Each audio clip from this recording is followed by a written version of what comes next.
ফের পাঠ্য বই থেকে বাদ মোগল সাম্রাজ্য। সপ্তম শ্রেণীর সমাজবিজ্ঞানের পরিবর্তিত সিলেবাসে নয়া সংযোজন মগধ, মৌর্য, শুঙ্গ এবং সাতবাহন সাম্রাজ্যের কথা।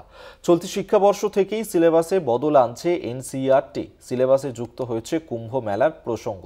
অভিযোগ উঠেছে বিজেপির সংকীর্ণ রাজনৈতিক স্বার্থ এবং দৃষ্টিকোণ থেকেই পাঠ্যক্রমে ছাঁটাই চলছে। পাঠ্যক্রম থেকে গুরুত্বপূর্ণ বিষয় বাদ পড়তেই বিতর্কের ঝড় উঠেছে শিক্ষা মহলে।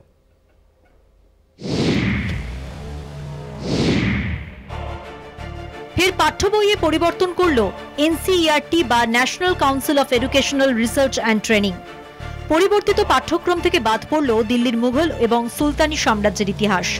সপ্তম শ্রেণীর সমাজবিজ্ঞানের পরিবর্তিত সিলেবাসের নয়া সংযোজন হিসেবে রাখা হয়েছে মগধ, মৌর্য, শুঙ্গ এবং সাতবাহন সাম্রাজ্যের কথা। 2025 সালে উত্তরপ্রদেশের প্রয়াগরাজে হওয়া কুম্ভ মেলার প্রসঙ্গ অন্তর্ভুক্ত করা হয়েছে নতুন পাঠ্য বইয়ে। চলতি বছর থেকেই সপ্তম শ্রেণীর পড়ুয়াদের জন্য নতুন সমাজবিজ্ঞানের বই প্রকাশ করেছে এনসিইআরটি। পুরনো বইয়ে মুঘল এবং সুলতানি সাম্রাজ্য নিয়ে আলাদা দুটি অধ্যায় ছিল। নতুন বই থেকে ওই দুটি অধ্যায় বাদ পড়েছে। পরিবর্তে এসেছে প্রাচীন ভারতীয় সাম্রাজ্যের উপর লেখা নতুন অধ্যায়। এনসিইআরটির নির্দেশিকা অনুসারে গত কয়েক বছরে আমূল পরিবর্তন ঘটেছে ষষ্ঠ থেকে দ্বাদশ শ্রেণীর পাঠ্যক্রমে। বাদ পড়েছে মোঘল যুগ, ডারউইনের বিবর্তনবাদ, নারী আন্দোলনের ইতিহাস, ভারতের সামাজিক বৈষম্যের মতো গুরুত্বপূর্ণ বিষয়।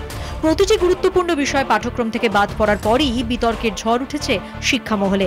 অভিযোগ উঠেছে বিজেপি মূলত তাদের সংকীর্ণ রাজনৈতিক স্বার্থ এবং দৃষ্টিকোণ থেকেই পাঠ্যক্রম থেকে ছেঁটে ফেলার বিষয়গুলি ঠিক করছে। ফের প্রথম থেকে অষ্টম শ্রেণী পর্যন্ত বিভিন্ন পাঠ্যপুস্তক সংস্কারের কাজে হাত দিয়েছে এনসিইআরটি। নতুন বইগুলিতে ভারতীয় সভ্যতা সংস্কৃতির ওপর জোর দেওয়া হচ্ছে বলে সূত্রের খবর। তবে প্রাচীন সভ্যতা সংস্কৃতির ইতিহাস পড়াতে গিয়ে কি করে কুম্ভ মেলার ইতিহাস পাঠ্যক্রমে অন্তর্ভুক্ত হয় সেই নিয়ে উঠছে প্রশ্ন। তবে কি যোগী সরকারের ঢাক পেটাতেই ইতিহাসের পাতায় জায়গা করে নিতে চাইছে বিজেপি সরকার? 2025-এ কুম্ভ মেলার বিপর্যয়ের কথা কি আদৌ উল্লেখ থাকবে পাঠ্যক্রমে? এই প্রশ্নের উত্তরে যদিও চুপ এনসিইআরটি। ভারতের ইতিহাসে মোগল সাম্রাজ্য ওতপ্রোতভাবে জড়িত।